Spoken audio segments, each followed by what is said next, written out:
The day Innocence died. A racist cop's unprovoked assault on a child who just wanted to go home. The long walk home. The sun dipped low over the rooftops of Fairview, casting long shadows across sidewalks cracked by time. A breeze whispered through the sycamore trees that lined the suburban streets, rustling leaves and stirring memories in a town that looked peaceful only at a distance. For 12-year-old Jamal Thompson, peace was not a luxury. It was a fleeting hope, a fragile thing he held onto like the strap of his backpack as he walked home from the community center that Friday evening. He liked Fridays. Fridays meant the end of a long school week, a few hours of basketball with his friends, and that comforting feeling of walking home knowing he had 2 full days of freedom ahead. He wasn't in a rush. He never was. The walk took 20 minutes, and his mom, who worked the night shift at the hospital, always said, "Take your time, baby, but be careful." Jamal always was. He was wearing his favorite hoodie, navy blue with the letters Fairview Youth League stitched across the chest. His sneakers squeaked softly with every step. His phone, tucked safely in his pocket, buzzed once with a message from his friend Malik. "GG man, you crossed up Devon bad, face with tears of joy, face with tears of joy." Jamal smiled to himself. 2 blocks ahead, the intersection of Elm and Braddock waited. It was just another part of the route, until that day. As Jamal rounded the corner, he noticed the squad car parked crooked on the side of the road. The engine was still running. A white police officer sat inside, staring intently at something or someone. Jamal slowed slightly, but kept walking. He'd done nothing wrong. There was no reason to be afraid. That's what his mom had taught him. That's what his teachers said. But his heartbeat told a different story. Officer Randall Pierce had been on the force for 15 years. He wore his uniform like a badge of honor, pressed, clean, and intimidating. To him, authority wasn't just something he had. It was something he was. And on that late April evening, Pierce was angry. Angry at the paperwork piling on his desk. Angry at the teenager who had mouthed off to him earlier at the gas station. Angry at the world changing faster than he could understand. And when he saw Jamal walking alone with his hoodie pulled up, the anger didn't quiet. It flared. Suspicious, he muttered to himself, as if the word alone gave him cause. He threw the car into gear and pulled ahead, stopping directly in front of Jamal. Jamal froze. The cop stepped out. "You?" Officer Pierce barked. "What are you doing here?" "I'm just walking home, sir," Jamal answered, his voice steady but small. "Where you live?" "Over on Taylor Street." You don't belong over here," the cop interrupted, eyes narrowing. "Show me some ID." "I don't got an ID. I'm 12. Pierce looked him over like a hunter sizing up prey. "Take off the hoodie. It's just cold." I said take it off." Jamal hesitated, and in that half-second, the officer's fury turned to something more violent. Without warning, Pierce grabbed Jamal by the arm and yanked him forward. The boy stumbled, eyes wide. "Hey, let me go," Jamal shouted, panicking. Pierce slammed him against the hood of the patrol car. "Stop resisting." I'm not resisting." But the words were lost under the heavy weight of fear. Across the street, Mrs. Hernandez gasped. She'd been watering her garden when she saw the scene unfold. She dropped her hose and fumbled for her phone. At the same time, a young man named Andre was driving by. He pulled over, jumped out, and started recording. "Yo, what the hell are you doing?" He's a kid, but Pierce didn't stop. He had Jamal face down now, his knee pressing into the boy's back. Jamal was crying, screaming, "Please, I just want to go home." The words echoed down the street like a shot, and innocence, once warm and full of color, began to crack in that cold corner of Fairview. Back at home, Jamal's mother, Regina, stirred her tea without tasting it. Her shift started in an hour, and she was waiting for her son. She looked at the clock. 6:42 p.m. He should have been back by now. Her phone rang. Unknown number. She almost didn't answer. But something, mother's instinct, perhaps, urged her to pick up. "Hello." "Ma'am," the voice said. "This is Fairview PD. Your son has been detained." She stood so quickly the chair fell backward. What? There was suspicious behavior reported. He resisted questioning. "You're lying," she snapped. "My son is 12. He doesn't even talk back to me." "Where is he?" The line went dead. Regina didn't waste a second. She grabbed her keys, her purse, and raced out the door. The video would go viral within the hour. It showed everything. Jamal's small frame crushed under the weight of a full-grown man. His hoodie stained with dirt. His cries. The cop's cold, detached voice. No weapon was found. No crime had been committed. But Jamal would leave that street with bruises on his back, and something even worse lost forever. His belief in safety. His belief in fairness. His belief in a world that saw him as a boy. Bruises that don't fade. The fluorescent lights in the Fairview Police Department flickered slightly, casting Jamal's pale face in a wash of sterile yellow. He sat on a cold metal bench in the holding room, hands trembling, knees pulled up to his chest. His hoodie had been confiscated. His left cheek was swollen. He sniffled, more from fear than pain. The officer who had slammed him into the cruiser now sat on the other side of a two-way mirror, arms crossed, jaw clenched. "Write the report," barked Sergeant Harlan, peering at the footage that had already made its rounds on social media. "Explain why you put hands on a child." Pierce's lips twisted. He was being evasive. "Put up. Wouldn't answer questions. I had reason to suspect." "You thought you had reason," Harlan snapped. "Now we got news trucks outside and a dozen calls from city council. The mayor's office wants an explanation. And that kid's mom? She's en route, and she's not happy." Regina Thompson burst into the precinct like a storm with a name. "I want my son. Now." The young officer at the desk flinched but stood. "Ma'am, please." "No, ma'am, me. Where is he?"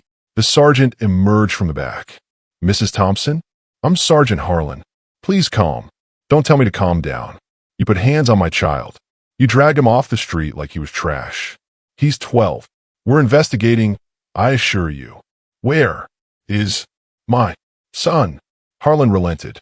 Minutes later, Regina stood in the doorway of the small holding room. Jamal looked up, eyes red-rimmed. "Mom," he sobbed, rushing toward her. She met him halfway, wrapping him in her arms like a shield, like a promise. "I got you, baby. I got you." Behind them, Harlan sighed. He already knew there would be no sweeping this under the rug. By the next morning, the video had over 2 million views. Headlines flooded the internet. Cop slams 12-year-old boy for walking home. Unarmed black child assaulted in Fairview. Mother demands justice after son beaten by police. Comment sections were split. Some expressed outrage. "This is disgusting. He's just a kid. How many more before something changes? That cop should be in jail." Others, colder, defended Pierce. "We don't know the full story. Why was he walking alone? Cops have a hard job." But truth had already taken root in the hearts of millions. Jamal was a boy, and he had been treated like a criminal for existing in the wrong place, in the wrong skin. In their small living room, Regina sat with her son curled beside her. A reporter's voice echoed from the television. "We've confirmed that the officer involved, Randall Pierce, has been placed on administrative leave pending an internal investigation. Community leaders are calling for charges, while protests are expected to begin later today." Jamal didn't look at the screen. "Do I have to go to school Monday?" he asked quietly. Regina hesitated. "Only if you want a baby. We'll talk to someone. A therapist, maybe." "I don't want to talk," Jamal whispered. "I just want to forget." She kissed his forehead, blinking back tears. "I know, but we can't forget. That's how they win." Fairview's mayor stood at the podium that afternoon. Mayor Elaine Brooks, a black woman with steely eyes and a spine forged in fire, didn't sugarcoat it. "This city failed a child," she said to a room packed with reporters. "That officer did not act with restraint, judgment, or humanity. He saw a threat where there was none. That is racism. That is systemic. And that will not go unaddressed." Across the room, cameras flashed. One reporter asked, "Is it true Jamal Thompson is the son of Regina Thompson, the trauma nurse who treated you after your accident last year?" Mayor Brooks nodded. "She is. And even if she weren't, the truth would remain.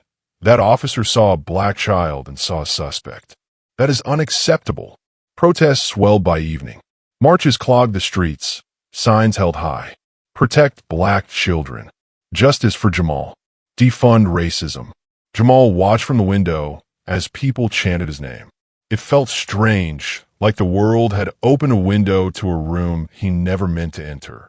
"Are they mad at me?" he asked his mother. "No, sweetie," Regina said. "They're mad for you." Officer Pierce sat alone in his apartment, blinds drawn. The silence was heavy. He deleted his social media after the death threat started. His voicemail was full. He stared at the TV screen, watching footage of himself pressing Jamal into the car. He didn't recognize the man in the video. Or maybe he did, and that was worse. He poured another glass of bourbon, ignoring the knock at the door. Back at school, the hallways felt colder. When Jamal returned Monday, whispers followed him. Some students offered support. Others stared like he was a headline come alive. Teachers fumbled through well-meaning but awkward check-ins. "Are you okay?" his math teacher asked. Jamal nodded, but he wasn't. Not really. At lunch, Malik sat beside him. "You want to talk about it?" "No." Malik nodded. "Want to play 2K after school?" Jamal looked up. That offer felt like home. "Yeah." The district attorney announced an independent investigation. Civil rights attorneys lined up to represent the family pro bono. The ACLU offered legal support. National media swarmed Fairview. Regina gave her first interview days later. "My son could have died," she said. "You don't have to shoot a child to break him.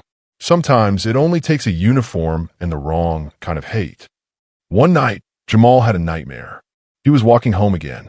Same sidewalk, same breeze. But when the cop appeared, it wasn't just one. There were dozens. They closed in. He screamed, but no one came.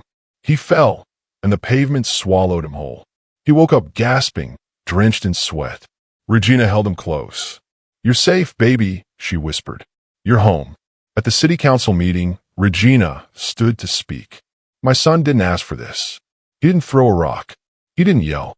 He just walked. And now he sleeps with the lights on." She paused, voice trembling but strong. "I'm not here just as a mother. I'm here as a warning.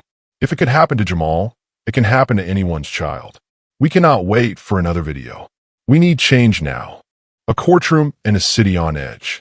Spring turned to summer, but Fairview felt no warmth. The city was still reeling, wounds open, emotions raw. Banners hung from buildings. Justice for Jamal was now more than a phrase. It was a movement. It was a demand. And soon, it was a courtroom drama. The people of Fairview versus Officer Randall Pierce.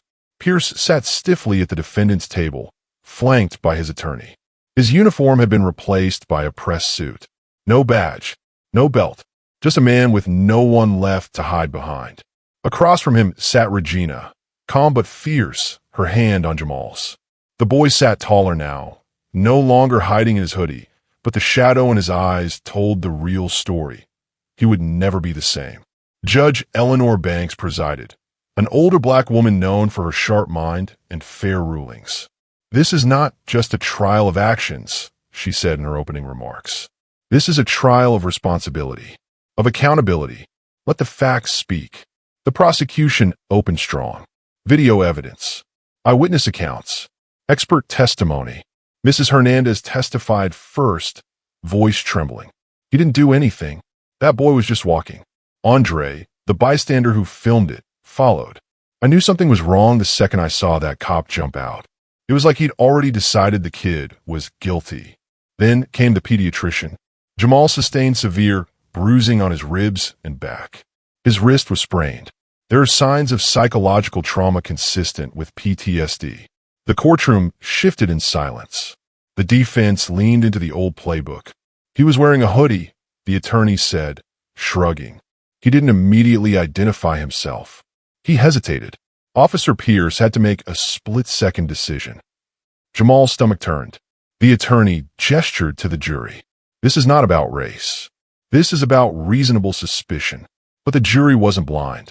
They had seen the footage, heard the screams, watched the officer press a child into steel for the crime of walking home. Then came the moment no one expected. Jamal took the stand. Regina had been hesitant. "You don't have to do this," she'd said. But Jamal had insisted. "I want to tell them," he said, "what it felt like." Now, in front of a hushed courtroom, he sat straight in the witness chair. "Can you tell us what happened that day?" the prosecutor asked gently. Jamal nodded. I was walking home from the rec center. I wasn't doing anything. He just stopped me. What did he say? He asked where I lived. Then he told me to take off my hoodie. I tried to answer. I was scared. Then he grabbed me. And what happened then? Jamal's voice faltered. He threw me on the car, said I was resisting. But I wasn't. I didn't even yell back. I just wanted to go home. The courtroom was dead silent. A juror wiped her eyes. Do you still think about that day? Every night. When court adjourned for the day, Regina hugged her son. You were so brave, baby, she whispered. Jamal didn't reply, but something shifted in his eyes. Not healing, not yet, but a kind of quiet strength. That night, the city held its breath. On the courthouse steps, protesters lit candles. They held signs, sang songs. Others prayed. In a nearby park, artists painted a mural of Jamal, his face lit by a golden light beneath the words, "Let them see us as children." On the final day of trial, Officer Pierce spoke. It wasn't planned. His attorney advised against it. But he rose anyway.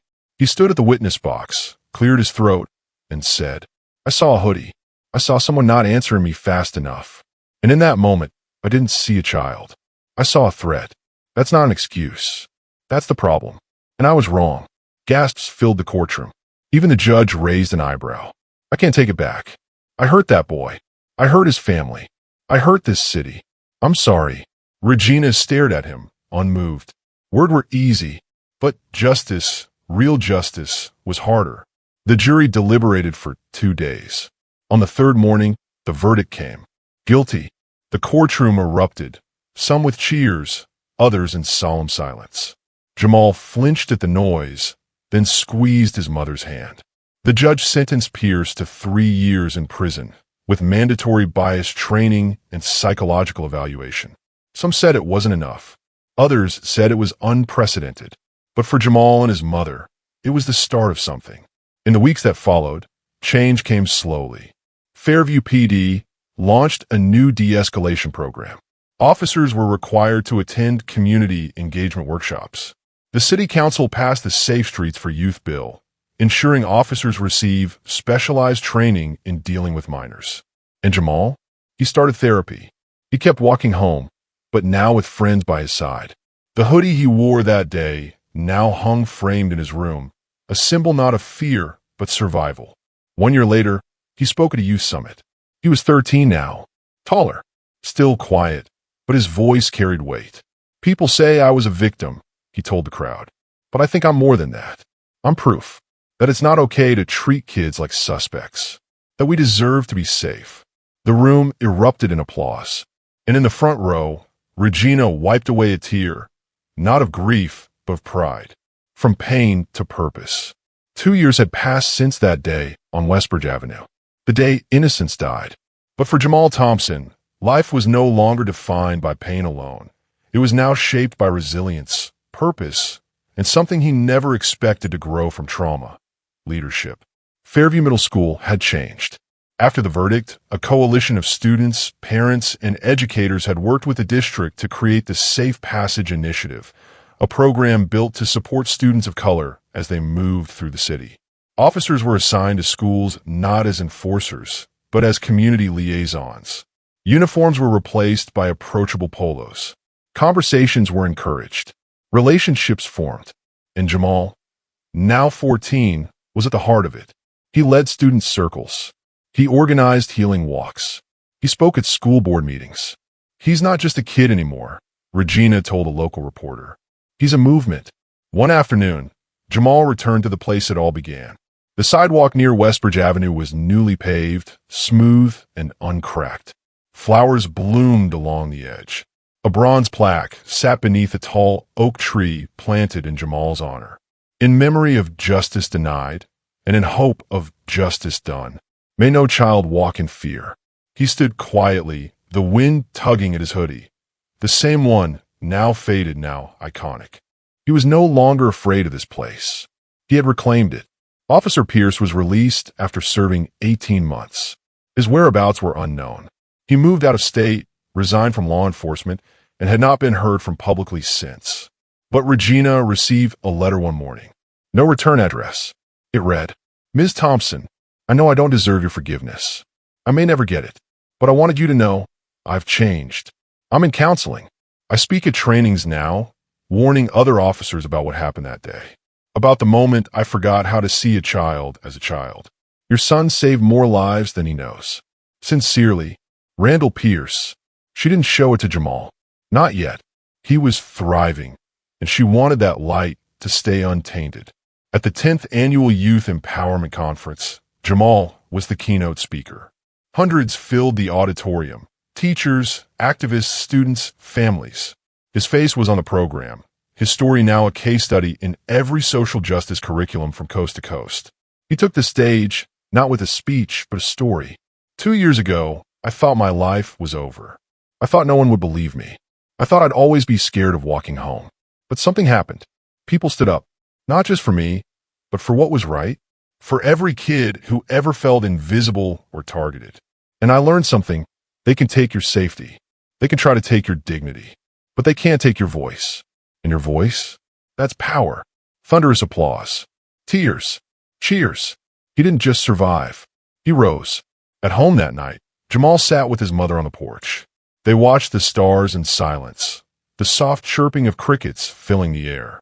Did you ever think, he asked, that something like that would happen to us? Regina was quiet for a moment. I always feared it might. I just prayed it wouldn't. But even when the worst came, you didn't let it break you. I wanted to. For a while, I really did. But you didn't. He smiled faintly. Because of you. She wrapped her arm around him. No, baby. Because of you. Jamal kept walking home. Past the shops. Past the tree. Past the place where it all happened. But now people greeted him. Hey, Jamal. We're proud of you, kid. Keep going. He still wore his hoodie. But now, he wore with pride. A name that echoed. Years later, long after the protests faded and the headlines moved on, Jamal's name lived in textbooks, podcasts, documentaries. A foundation bore his name, the Jamal Initiative for Youth Dignity and Justice. It offered scholarships, legal support, mental health care for victims of racial profiling. In a college essay, one teen wrote, "I want to be like Jamal. I want to turn pain into change." In a courthouse mural, Jamal's likeness stood alongside giants, Dr. King, Rosa Parks, Tamir Rice. In a world still struggling with injustice, he became proof that even in the darkest hour, light could be born. Because that day, the day Innocence died, was also the day a voice rose, and it never stopped speaking. See you next video.